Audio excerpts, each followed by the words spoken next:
with the Bulk Report.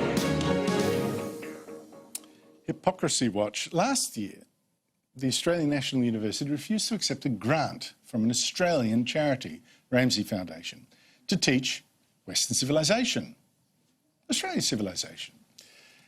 Some of the staff and students, you see, had protested. They called Western civilisation racist, and the university itself said, no. The real reason for the centres was the centre's continued demands, the Ramsay Centre, for control over the program. They were inconsistent with the university's academic autonomy. Ooh, can't fiddle with the university's autonomy, can we? Sydney University has also stalled over accepting the Ramsay Foundation's money for that same reason. It's autonomy, it's independence. Yet 13 Australian universities accept money from Communist China to host Confucius Centres to promote Chinese language courses and culture. And at least 4, we learned last week, have signed contracts that state explicitly that they must accept that the headquarters of the Confucius Centres back in China has the final say on teaching quality. What price their autonomy now? Joining me to discuss this is Bella de Brera, Director of the Foundations of Western Civilizations Program at the Institute of Public Affairs. Bella, great to catch up with you again. Why does this issue matter? Well, it matters, firstly because of what you've mentioned, which is that it exposes the sheer hypocrisy of the academics, who, on the one hand, say we can't have Western civilization because it endangers our, our autonomy and our academic freedom, but on the other hand, obviously have been taking money from the Confucius Institutes with no regard at all to autonomy or academic freedom. And it matters because it shows just how dangerous the threat is to the free intellectual inquiry on Australian campuses. Oh, absolutely. How quickly it's sold away. Tell me something about these Confucius Centres. What are they? They're sort of, we keep getting told by the university, oh, they're just innocent, they just teach Chinese language. There's nothing ideological about that. So officially they are cultural and language institutes that there's around 548 of them across the world in university campuses.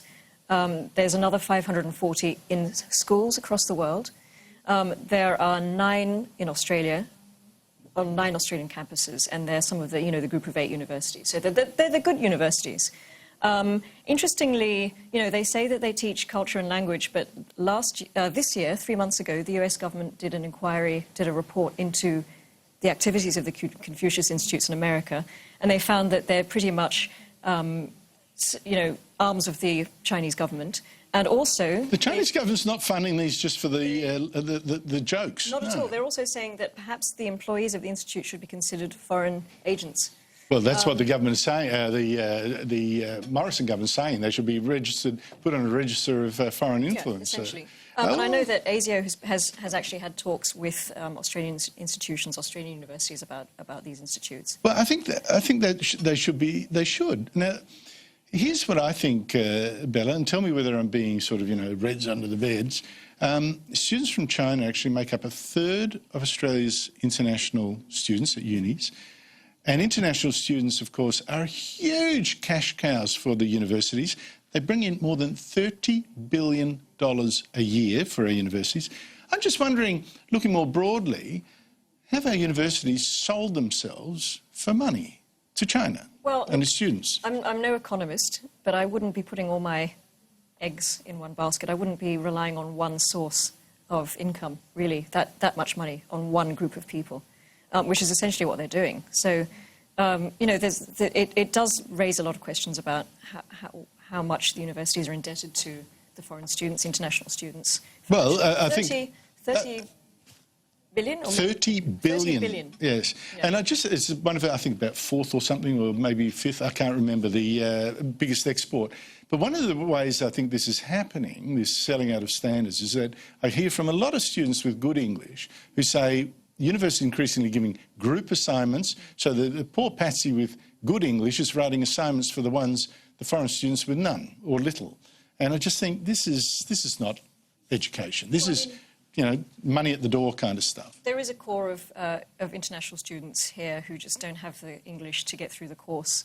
They barely understand what the lecturer is saying. They can't do the assignments and they can't sit the exams. And it's going to be a horrible experience for them too, because you imagine sitting in a class and just having no idea what's going on. Awful. And being expected to get a degree.